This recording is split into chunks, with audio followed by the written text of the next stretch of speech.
How does the question to learn challenge a fundamental assumption many of us hold, that we already ask good questions?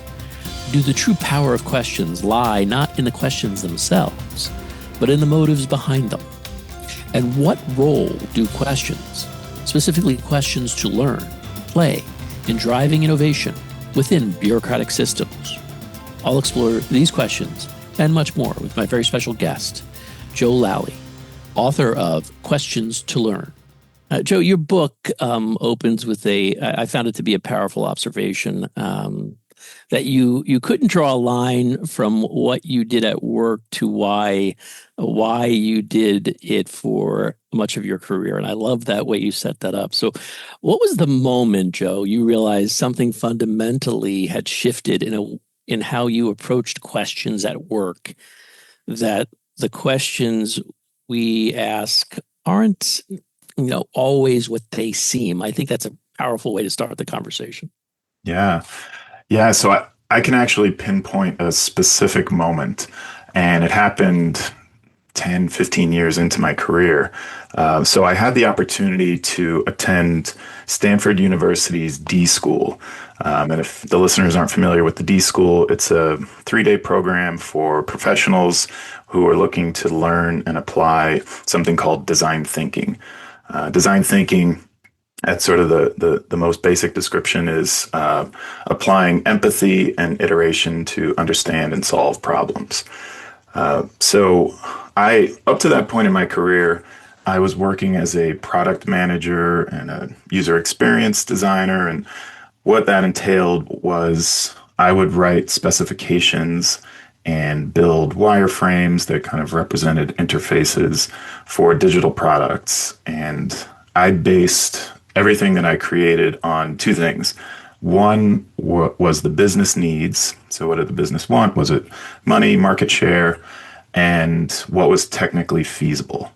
So everything was based on those two things. I would write these specifications, hand them off to an engineering team, work through the process of getting the thing built, and then try to meet those business goals. And I went to this design thinking program because my boss came to me and said, "I've heard of this program. I think it might be interesting to you. You have to apply. You have to get in, and we have budget to send you there." So I did that. I applied. I got in, and when I arrived, there were 300 others kind of like me, so professionals in lots of different industries, varying levels. And one of the first things we did was listen to a talk from one of the people who was part of the D School, a person named Doug Dietz.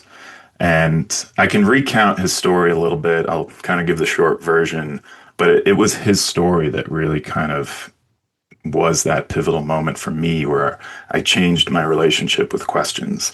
So Doug, he tells a story. He had worked at GE for a while, and he had a project that he and his team were working on at a children's hospital. And the problem that they were looking to solve was that 80% of the children who came into this hospital who needed an MRI to inform their medical care needed to be sedated. So 80% of the kids needed to be sedated in order for this to happen. And it was a really terrible experience for everyone. So, the children were scared, and that was the reason for needing to be sedated. The parents, it was just such a hard thing for them to go through and watch their kids go through. But the staff too, it just felt terrible for them to do this. And, if you've ever, I don't know, Michael, if you've ever had an MRI, it's not a very enjoyable experience. You go into this big cold room with lots of medical equipment and beeping machines, and then you go into this tube, and it's not fun. I've unfortunately had a few through just sports injuries and things over the years. So I don't like it either, and I can understand why kids wouldn't. So he and his team, they come into this project, and of course there were lots of assumptions about why this was happening and what to do about it.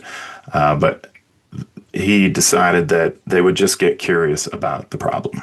And what that involved was speaking to the kids, speaking to the parents, speaking to the staff, and even going beyond that, they literally walked around the MRI room on their knees to see what the perspective of the kids was.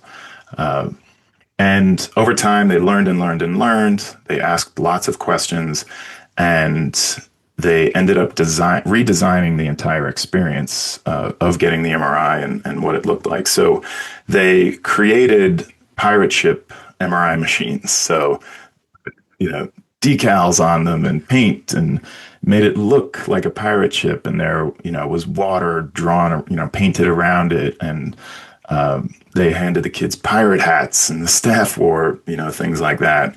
They even sprayed, mist in the air to make it smell like the ocean. And everybody participated. So they redesigned this experience and then they test it out and they have kids go through it. And the sedation rate went from 80% to nearly 0%. And I mean, I heard that stat and I was blown away. But then he shared this other anecdote, which blew me away even more. He said one of the best bits of feedback they got was from a kid who had just gotten his MRI and he came out and he said, "Hey, can I come back and do this again tomorrow?" So I heard him tell this story and, I had never thought of designing products in that way. I realized I had never really asked or looked at the experience of people. So, I came back from that program pretty changed and, fast forward 15 years from then. And I ended up writing a book about all my experiences since then. That's a great point. It leads into my next question. I love that anecdote, that vignette. I was going to maybe elaborate on that later. But what prompted you, Joe, to write the book Question to Learn? When I came back from that program, I began to facilitate workshops that helped people employ what I had learned in the program. And, as I learned that I enjoyed facilitation, I enjoyed helping people get curious, I watched so many people just make these big breakthroughs from going, being stuck to unstuck in understanding their customers, understanding their market, understanding what their roadmap should be, understanding each other. So I had all these insights along the way. And I began to write about some of this. I wrote articles and blog posts. Mostly I wrote them just to figure out what I thought about things. Writing really helps me figure those things out. So I put things up. I didn't really know if it'd do anything. And I got a lot of really positive feedback from people who said, I feel like I was reading my own story. So over time, lots of people said, "Hey, you should put all of this in a book." And that just seemed like, climbing Mount Everest. I just couldn't even think about how to do that. I didn't know where to begin. So 2 years ago, I finally started to see it as a possibility and get a little bit more serious about it. And I spoke to different people who had written books, tried to learn about their experience, and spoke to some publishers. And one publisher in particular who I was speaking with about this, I was just talking about various projects with clients I had worked on and, the moments that really mattered and what I really enjoyed about it. And we found that the common thread through everything was questions. I just asked a lot and helped people ask them. And purely curious questions. So, tapping into the inner 5-year-old that we all have, just going from not knowing to knowing. So it was a big breakthrough for me. I still didn't know how I would write a book about it because it felt like a blog post. But I made the decision, I made the commitment, and the more I wrote, the more I realized that there actually was a book there. So it was definitely a moment where I had a bit of a breakthrough, but I didn't really see it until maybe 75% of the way through writing it that, all right, this really needs to be out there. And the book is filled with another really practical and approachable insights. And you also have a lot of interesting terms that you use that you've sort of neologisms, if you will. And I found this one really resonated with me, Joe, the curiosity theater. I love it because I couldn't come up with a term, but I feel what you're saying here in terms of this is kind of the term that you use to describe conference panels and meetings where questions I think you point out are pre-scripted and no one's actually learning anything. And I was wondering, can we talk a little bit about this and maybe you could make a distinction between this curiosity theater concept and genuine dialogue and any insights from your research that you were doing for the book, from your life experiences, where you could help a leader really get a sense of what genuine dialogue looks like versus the curiosity theater we see. Yeah. Yeah. It was one of my favorite and sort of most cringeworthy chapters to write. Uh, I'll give a quick background on how it came to be. So there was a section of my career where I spent a lot of time going to conferences and speaking on panels, as you mentioned. And what I learned about that process is you would meet with a moderator and the other panelist in advance, and each panelist would share 3 to 4 questions that they wanted the moderator to ask them. They knew the answers. Many of them were at least many of mine were promotional. So, I'd ask the moderator, how have you solved the problem of adoption in this particular, demographic? And I knew the answer, and I was also promoting this way that we've done it so that others maybe could buy it from us.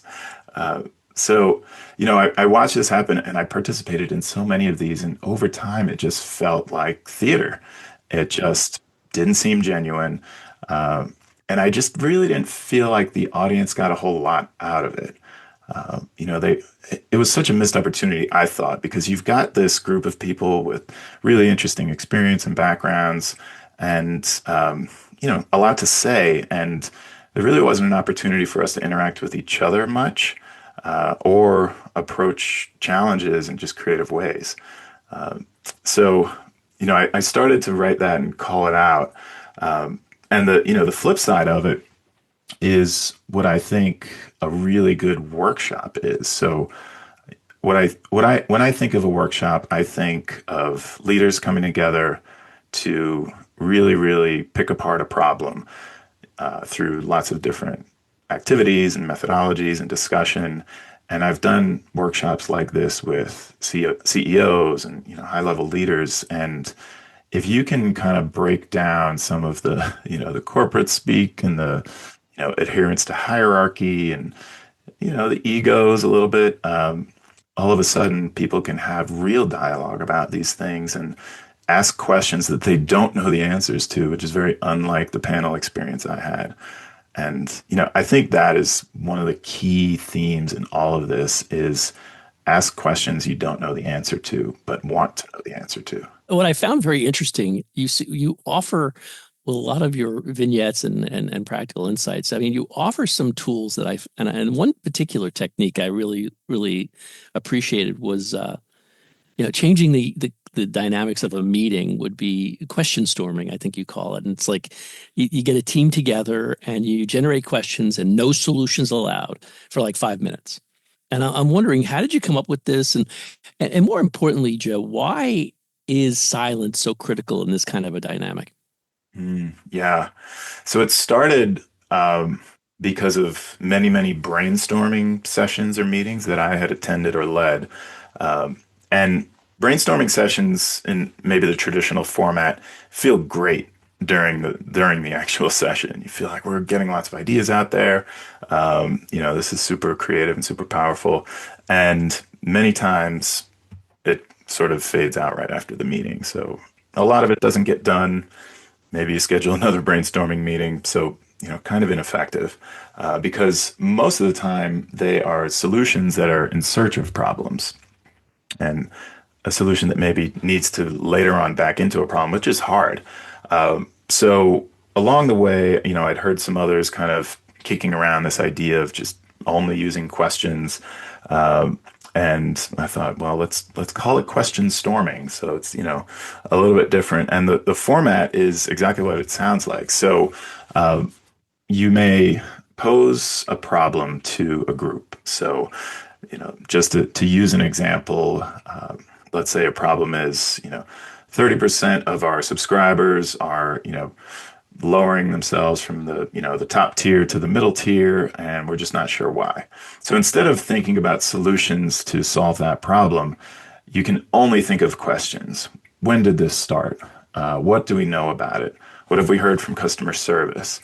What have we seen? When did it change? All these things that are curious, and you force yourself to remain in this curious mode and really, really think about as much of the problem as you can. And it only works if you start silent. This I've seen is such an important part of it, is to pose that problem and then say, okay, for 5 minutes, and literally set a timer. For 5 minutes, we are going to silently and individually write down as many questions about this problem as we can.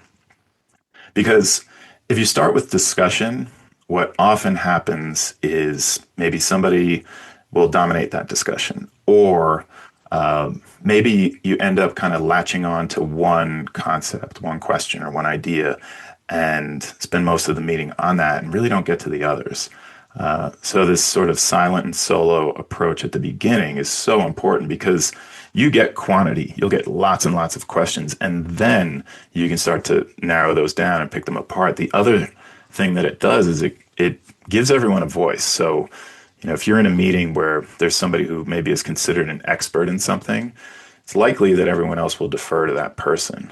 But if you're forcing this silent and solo portion, everyone has to participate, and probably everyone has different perspectives, so that brings new ideas. I found this very poignant. You dedicated your book to your dad, Frank, and you quote one of the greatest listeners I've ever known. You write that your father was totally fine with silence and would wait patiently for the answer. What did you learn from him about the relationship, Joe, between questioning and listening? Yeah. So he truly did, what I talk about a lot in the book. He truly just wanted to know things. And he was able to, and he was fine with it. Like you said, he would ask a question to a group, to a person, to me. I'd have lots of, phone conversations with him, and he would just ask and then wait. you know, he was such a great and curious listener. And I think that is the other side of it. We've talked about silence a little bit. So he would ask a question, and we're so tempted to fill that, even if it's 2 seconds of silence, with something, a clarification, how we would do it, those kinds of things. He didn't fill it with anything. He just waited. And then he truly listened to your answer. He didn't have a second question prepared. So it's not like, a survey where you have them all kind of prepared. His second question was based on your answer. And, it's such a simple thing, but, such a, hard thing. And I've had trouble with that. I still do. But, I try to tap into what he was really good at, because, I think it's pretty rare. This has been a special edition of the Business of Government Hour, a conversation with authors, with Joe Lalley, author of Question to Learn. Be sure to join us next time for another informative, insightful, and in-depth conversation on improving government leadership and its effectiveness. Until then, subscribe, download, and listen to the entire interview at Apple Podcast, Spotify, Audible, or on your favorite podcast app, and as always at businessofgovernment.org.